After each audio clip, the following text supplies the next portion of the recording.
All right. Hi, Indies. My name is Corrin Campbell, if you're not familiar, and today we're going to be doing an audit session. Please let me know if you can hear me in the comments. I've had some issues with audio in the past, and I don't want to make any big speeches or anything before I know that you guys can hear me okay. So do please let me know if you can hear me. Hi, Jeffrey. How's it going? All right, so I'm just going to open up this tab so I can also see whose questions. So I'm going to be answering questions in the comments, the Facebook comments first, for those who couldn't attend live but had pending questions and left your questions for me. So I'm going to get to those first. And then any of you who have anything that you want to ask live, we'll go ahead and dig into those as well. Glad to hear the audio is good. Okay. So I'm going to go to the comments first, and then we'll dig into any of questions that you guys have that are here live. So first I have a question from Thomas Irwin.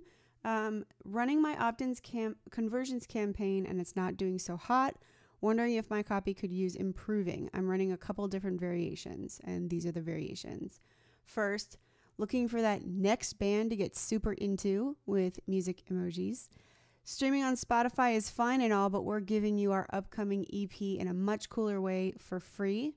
I like that. Bonus content, behind the scenes, story, exclusive videos, and best of all, you'll be able to connect with us directly through a one-of-a-kind interactive experience. This is all in one post. Okay. The gap in the artist-fan relationship has been too big for too long. We want to bridge that gap and share everything Niagara Moon has to offer with you personally. Click Learn More to claim your spot. And then we've got the second copy. Do you dig Niagara Moon? Want exclusive access to our upcoming new songs? On December 14th, we're taking a risk and sharing our EP with you. I'm going to kind of read through these and not read them all out loud because they're kind of long. So, you also get tons of bonus goodies, chance to look behind the scenes, click Learn More. And my headlines are either free, get the new melodic and from Niagara Moon, free, get our upcoming EP, or exclusive, we're giving you our new EP for free. I'm running to all 50% video view and engagers within the last 180 days. The image ad creative is 10 different screenshots of my fan finder video. Just not getting a lot of landing page views so far. Okay, gotcha. So just to clarify, Thomas, when I'm looking at your question here, I'm not sure if the first big blocks of copy that you gave me are copy that are going on your website, or if this is copy within the ad. It looks like this is copy for your pages, but I'm kind of guessing no, just because of the voice of it. And you've got headlines that are separate. So I'm assuming by headlines, maybe you're talking about the stuff that goes below the text next to the CTA. So with all of those guesses happening, I'm going to see, actually, it doesn't look like Thomas is in here. If you are, Thomas, go ahead and leave a comment. But so my knee jerk on these is that right now you've got a couple versions of copy that are really long. And if this is actually going in the ad above an image, you might want to test some that aren't so long, right? I like the fact that you've got a headline that starts with exclusive, but you've still got free in there. I like that. And if that's going below your ad copy and ad image, and then down where the button is, that's where you're putting that. I think even that is long, because it truncates so much of it, right? So just make sure that whatever you're putting in that bottom section, it's pretty short and to the point. That might fit just barely, but not in all of the placements. So double check your placements and make sure that, a lot of what is being put in there doesn't get cut off. Now, maybe that's why some of your headlines say free at the beginning and you're like, yep, free. Then they know right away. And that's great. But I think just with the era of things online right now, Lead magnets are kind of a normal thing, and there's a lot of people who are like free, free, free, free, free. And it doesn't necessarily communicate the value of getting that for free. It kind of feels more like, oh yeah, this is free, we're just giving it away. It's not necessarily that important. So I like that headline that says exclusive in it. Now, for these longer blocks of copy, if these are going in your ads, firstly, as I said earlier, I would definitely try some copy that is shorter. That's just a little bit more to the point, has less of the paragraph breaks in it. I like that there's a couple, you've got some really to the point sentences at the top of this kind of long copy. But I think that, guessing from this, and especially since you're using images and screenshots of your fan finder, I would also test having you, instead of putting this all in the copy, actually saying it on camera. Something really candid. You can shoot it on your iPhone. If it's you and band members, or if it's just you, I think that might also, you might see a little better response. We typically see people really responding when the artist has a very candid video that's asking them or offering something to them. It tends to do really well. It feels like it's more of a personal message. So that's what I would have to say about that. Hopefully that answers your questions. I like that. I think it's, you're doing great running to your 50% video views and engagers in the last 80 days, 180 days, excuse me. Usually when I am doing something, so like if you started running your fan finder 6 months ago, which it sounds like maybe that is, I try to separate those ad sets up. I usually have an ad set that is for video views in the last 90 days, video views over 90 days, excluding the 90-day audience, and then people who are not in the video view audiences but are page engagement outside, excluding those video view audiences. I usually try to break those up because those are audiences that tend to run very differently, especially if you have a page that's been online and present for a while. If you just launched this page and the video was like the first thing you ever did, then it probably wouldn't differ much. But if you keep those separate, it can kind of give you an idea of what audiences are likely to take action in the future as well. It can also just kind of give you a vibe for, which of these audiences is something that I can learn from and follow up with later when I have something else, whether you're doing a free plus shipping and handling funnel, or you're selling merch or that kind of thing. You can get an idea of how your audiences perform. So that's the only tip that I would give you outside of everything else I've said. So there you go, Thomas. Hopefully that answers your question. Next we have Jeff, who is here present as well. I've got your question here. I am well. Thank you for asking. I'm setting up my first ManyChat bot. Hooray! And I'm an EU citizen. Have you got a guide for setting up to be GDPR compliant with my subscribers? I'm yet to publish the bot, but would rather have it all in line before I launch it. In the long term, I'd like to collect people's emails as well, talking to them in ManyChat. Any advice you have would be greatly appreciated. Thanks, Jeff. So Jeff, okay. Actually ManyChat has a guide, and I can't post links in this chat for some reason, but I can post it. I'll post it in the group. And I think I actually saw you ask this question in the group, and I did the research and then I didn't respond to it because busy life of being an indie. But I'm fairly sure that ManyChat has a guide on this, and they're obviously dealing with lots of bots built in the EU, and are probably far more familiar with all of the intricacies of that. So I will find your post in the group if you posted, and I remember right. If you did not post in the group, I will create a post and link to that guide out there, because I think there's probably a lot of indies who have the same question. So as far as collecting people's email in ManyChat, I think that's a great idea. That's definitely something that I do. You can save it to a custom field and then set it up with Zapier to then push out to MailChimp or whatever email provider that you're using. And you probably might want to tag them or group them into something that lets you know that they came from ManyChat. And the reason why is because later on in your email plans, there may be reasons that you want to offer some exclusives to your mailing list or some exclusives to people who are in ManyChat. And when you use them differently but together, it can actually be very, very beneficial. So that's just one thing to keep in mind. Don't use ManyChat like you use email. It's definitely more truncated speech, more text-like.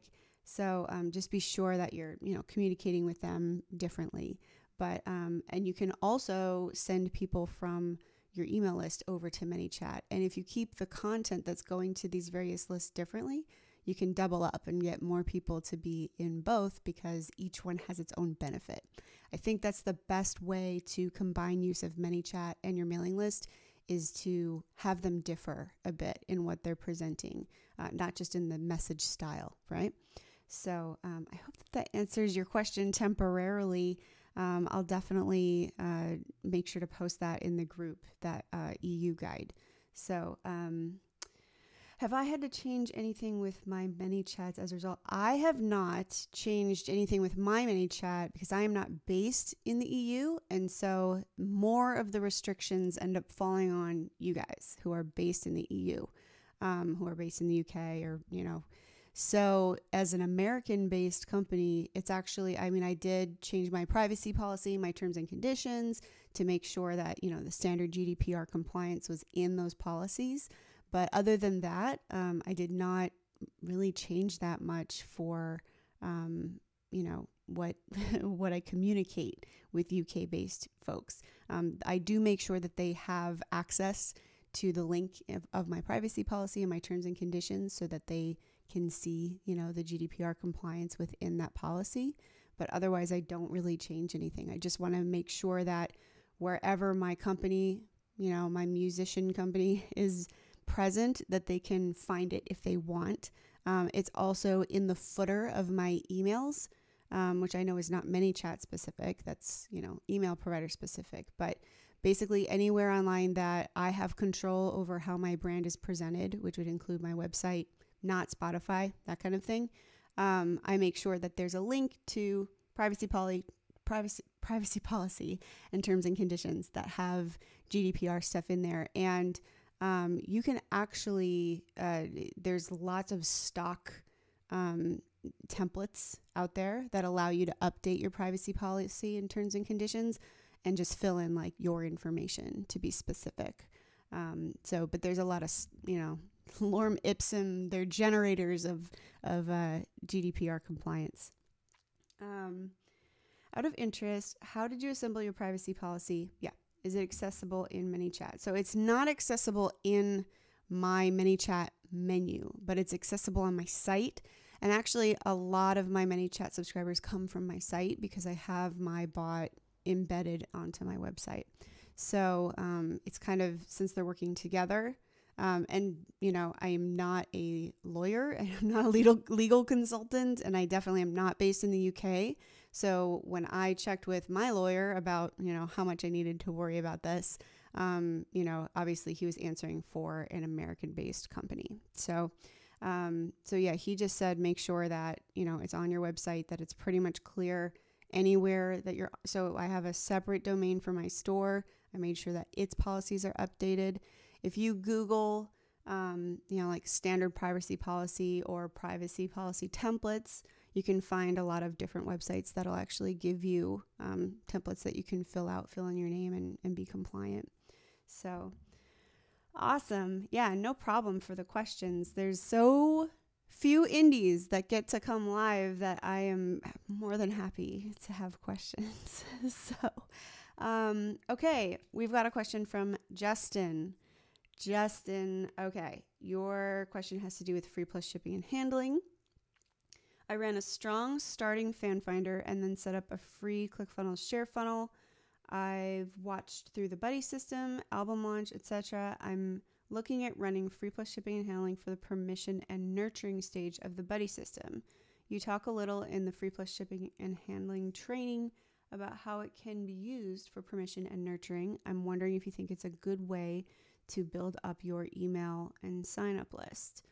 Also, what advice do you have for some aspects of building the free plus shipping and handling components that are not strictly covered in the training? Okay, I'm going to answer the first part of your question first, Justin. And I don't know if you're here live. If you are, awesome. If not, that's okay. So essentially, with permission and nurturing, the free plus shipping and handling funnel is specific to shake out people who have already kind of completed the permission phase, maybe have been through an album launch, have already received content from you, have already shown a reasonable level of interest, and then you're offering them something for sale because they may not have taken advantage of another sale. So you could use free plus shipping and handling if you have a bunch of copies of your album and you're trying to move them and you don't even really care if they sell for full price. The thing that I would advise is that if you are trying to gather email addresses and like the carrot or the bribe, right, to get them to sign up to your list is a discount code or an offer for a free album, that might be skipping a couple of steps, right? Because when we are talking about getting their permission in the first place, we don't want a sales conversation happening from that, which is why the album launch is it flips the script a little bit. We're giving them something for free. We're giving them a digital copy of the album for free. And so that is what's the benefit to them. And so that would be it's less transactional, if that makes sense. It's more like, this is a gift to you because if you're interested, then I want you to have this, So that would be my only concern with doing it for opt-ins. Now, you don't have to have an album launch before you have a free plus shipping and handling. So if you already have a mailing list that is warm and knows who you are, and you want to shake out sales from that list because you've already built a relationship with them, that's fine. Like, don't feel like you have to create an album launch just to do the free plus shipping and handling, but the free plus shipping and handling offer should go to people who already know who you are. So that said, if you're, looking at things to do for permission, I would look at, basically, the album launch is essentially, behind the scenes stuff. It's giving people a view into what's going on with the music. The album launch is not intended to be like, okay, sign up and you get one song a day for 5 days, 7 days, 10 days, whatever it is. There are a lot of indies who have kind of taken it that way, but really the point is to make them interested in you. The digital downloads are not really the star of the show in that case. It's really more about getting them to care about your music and your brand. And the way that you do that is by having candid video of yourself or your band, making sure that you're sharing things that they wouldn't necessarily just see on your social channels, on your YouTube or whatever, like giving them some kind of exclusive access, something that's above and beyond the songs. So you can do that without doing the full-on album launch and then transition that into a free plus shipping and handling. And that at that point, then if you're gathering opt-ins, say, hey, we've got all this exclusive content. We'd just love to share more with you about our band. Opt in for that. Then at that point, they've been through something where you've nurtured that relationship and now they may be interested in getting a free album or even a full paid album. I hope that makes sense. So I'm going to dig back into your questions and see if I didn't answer anything. So the next part of your question, do we have some advice for aspects of building the free plus shipping and handling components that are not strictly covered in the training? They're covered in album launch, but it's kind of up to us to apply those aspects. Right. So we are going to be looking at that a little bit closer because we did realize that there are some things that are explained much more fully in Ultimate Album Launch. And we may have made a couple of assumptions about, that people would automatically then go from the Ultimate Album Launch to free plus shipping and handling because it does normally go in that order. So we'll take another look at the things that may be missing between the two trainings. But that said,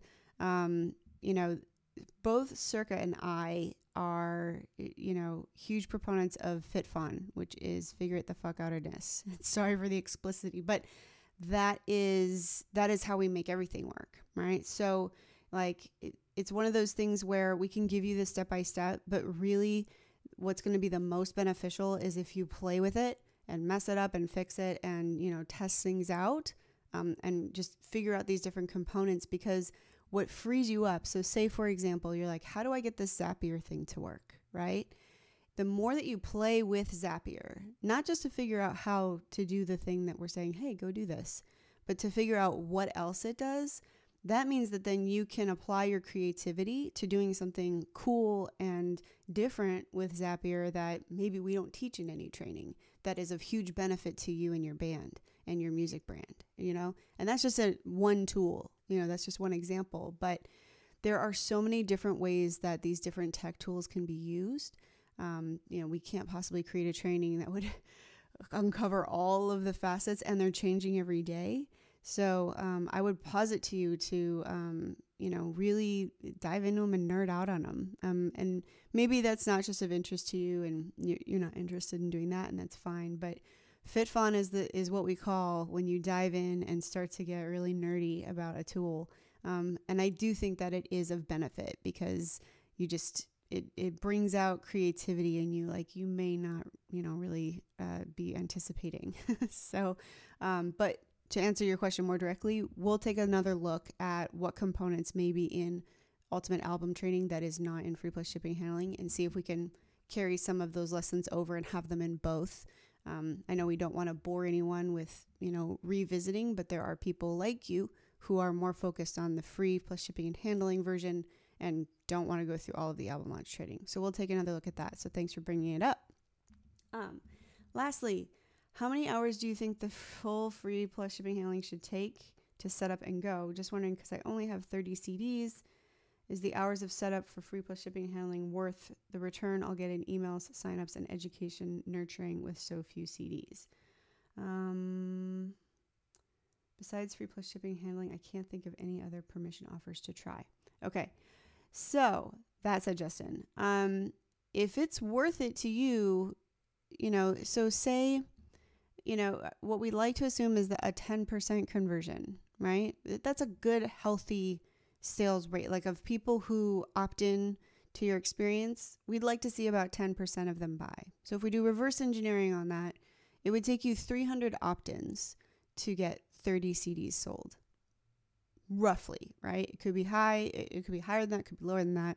It totally varies. But that said, 300 people on your mailing list is super duper valuable, even if they don't turn into someone who's going to buy something right now.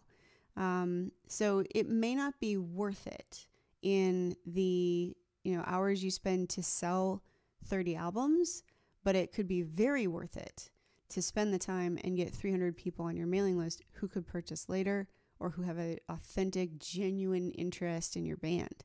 That's your 300 people closer to the 1,000 true fans, right? That's a third the way there. So that said, how many hours it takes completely depends on your, just your technical experience, and how complex your design is. Also, all of the, pre-funnel stuff that happens, gathering video, gathering content, getting all these things lined up. So if I were to speak strictly on the number of hours to set up the tech stack, so to speak, which was going to be your ClickFunnels, Zapier, your mailing provider, that kind of thing, you could probably do it in, for me, it would probably take about 4 hours plus testing some things. I would say for the average user who's not familiar with these tools, it could take about 10. I think if you make it really complex, it could take you 30, So it really depends. Unfortunately, there's not a strict formula on that. It really just depends on what you want to do with it. But to me, anything that is, gathering opt-ins is probably super valuable, except for lead forms on Facebook, because lead forms on Facebook aren't, they're not great. They don't work well. They cost a lot. It's usually, and usually it's targeting people who will just put their email into everything, even if they don't really care that much about you. So I don't love that tool, but other than that, I think anything that's getting people on your mailing list is super valuable. The podcasts this month, we're in email marketing month. We talk a lot in the most recent Creative Juice episodes about how valuable your mailing list is, and what the value of a mailing list member is if you're doing good things with your list. So if you haven't checked those out, I do recommend that you revisit that. As far as permission offers, there's a lot of ideas in the buddy system training. So if you have access to the member area, you have access to the buddy system. It's still free as of right now, and it's in there. So I would go in and revisit the permission stage. There's a lot of examples in there, and there's also examples of the things you can do prior to permission, and kind of look at where your fans lie in this whole cycle and what the different things are that may have been missed up until now, so that you can, get them into the fold. So hope that answers your questions. All right. So, so that is all the questions that are on the page. I'm going to refresh, although sometimes when I refresh my watch page, it gets a little scary and it doesn't bring my comments back in. Oh, there we go. Josh Mason. Hi, Josh. He left a question. I ran my first fan finder last week. I'm feeling a little stuck about what to do next. Info and links are here. Okay, great. I'm going to change screens here then. Copy this link and pull up a new window. So just hold on one second, guys. That's a long link. Oh, it's putting it in a Facebook thing. We don't want that. Facebook comment plugins, gotta love them. Okay. Josh, wow, you have put together the most here. I like this already. I'm very excited. All right, so last week you ran your first fan finder. I'm going to click that in a minute. Ran to 10 audiences at $8 a day. After day 1, used the calculator to narrow to 4. Then day 2, then shut off, spent $154. About a penny cost per 10-second video view, which is good. Over 50 page likes. Okay. What do I do next? I like it. Keep running this ad. Do I start using my lookalikes? If this is in the training, just tell me to rewatch. Yeah, the training is huge. I also have other videos I'd like to try. I think that's it for now. Okay, so I'm going to check out your fan finder first. And just so you guys know, I'm going to turn the audio down because YouTube, if this is a released song, it'll block our video. So I'm going to do that right quick. So please just hold on a moment.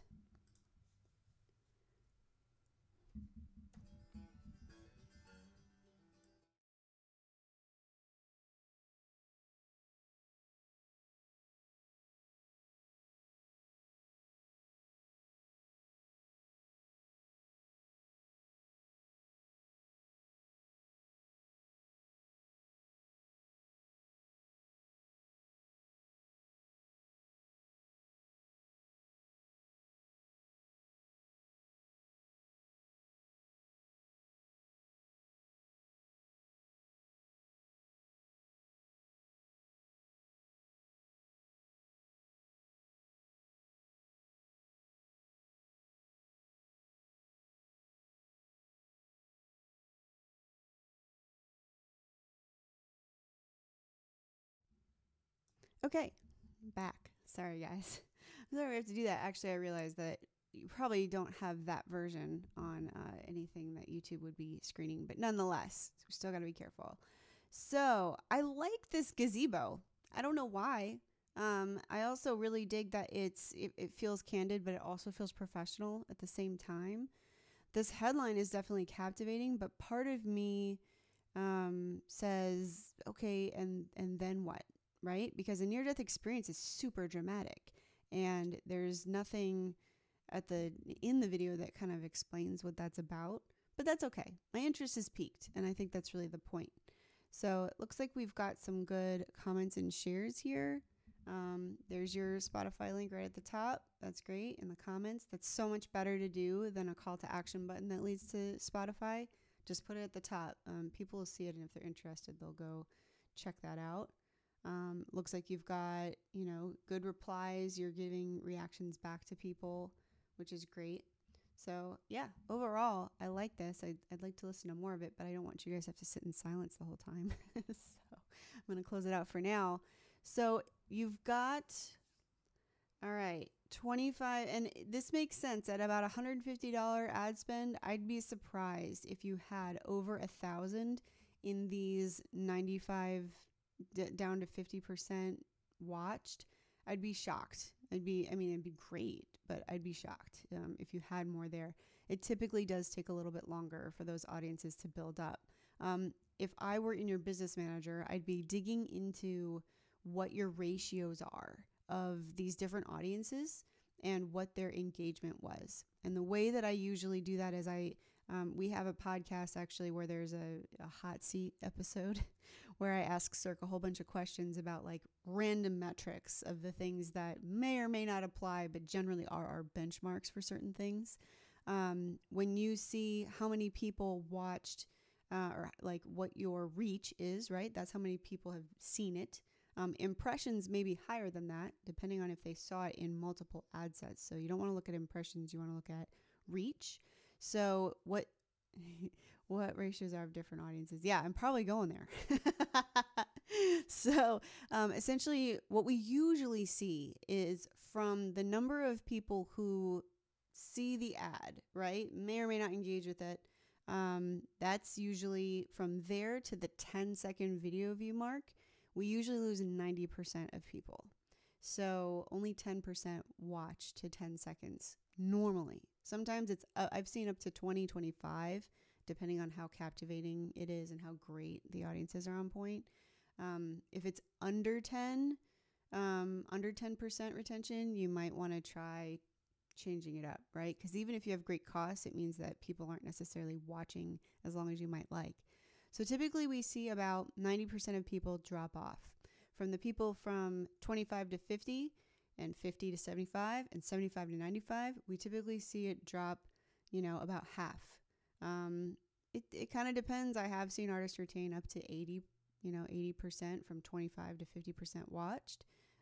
But usually about half is the marker. If it's below that, say you get, a lot of people watching to the 25% mark and then it just drops off and you only retain about 10%, it means there's something, they're bored. Something's not happening in the video. They're not staying. So that can be something that can definitely impact how productive your video is in the long run, right? Because even though Facebook is optimizing for video views, it's just optimizing for people to watch for 10 seconds, which for us is irrelevant. We want people to watch 75%. We want them to watch a long time. So yes. So I see you typing down there. So yeah, that's generally what we see. You're making little notes. I love that I can see you taking notes while I'm talking. I mean, I couldn't be more excited about that. So if I were you, I wouldn't run with any lookalikes on this until these hit above 1,000. And the reason why is that Facebook's gonna guess, and you can, you can't guess better than Facebook, but you want to know what it's guessing, right? So if at 50% you have less than 1,000 people, to create 3 million people from the data points on just 1,000 or less than 1,000 people, it's really tough to do it accurately no matter what computer you're talking about. So I would stick with your best, 1 to 2 audiences for, until those populate better, and then move to the lookalike. Because I think that at that point, you already know if your audiences are doing well, that you're probably on point, and you can, make an adjustment for a lookalike once it hits that point. So that's what I would say, is to, just keep with the audiences that are working for you now. And once you get, 75%, at above 1,000, then I would switch over to a 75% lookalike. I think that's what we actually have seen more and more when we are talking about retargeting or creating audiences. 75% is actually the money mark for a lot of things, a lot of follow-up campaigns, whether it's opting in or whatever, and for lookalikes as well. Doing lookalikes of 95% video view, it tends to just sway a little older. And maybe it's because there's people that like, and not necessarily as on point as 75%. Maybe it's because the people who watch 75% are more likely to click out to your website or do something different after watching the video. I'm not sure what it is. Maybe it's because there's bots across the world that are just watching videos 100% for a reason that no one knows. I don't really know why, but typically on all the accounts that I've run, when we do lookalikes for 75% video views, that tends to be our very best audience. So if I were you, I'd wait till your 75% hits that 1,000, create a lookalike, run with it. And it can change per video. So if you've got other videos, you can try a lookalike for sure from a previous video, or you can go with your artist, previous artists. You can try new ones. It can vary, but chances are, unless you're doing things that are very, very different, on one album, you've got a hard rock song where you're screaming on one and then you're doing the banjo and fiddle on another, unless it's like that. Chances are your previous audiences will work just fine and you won't need to test new audiences with artists again. So that's what I would recommend with there. So yeah, I think I see you typing. I'm trying not to be nosy. I feel like I'm creeping on you. So, but yeah, overall, I really liked the vibe of that fan finder. It's not necessarily folk isn't a lot of music that I listen to, but it was visually captivating, but the audio was good.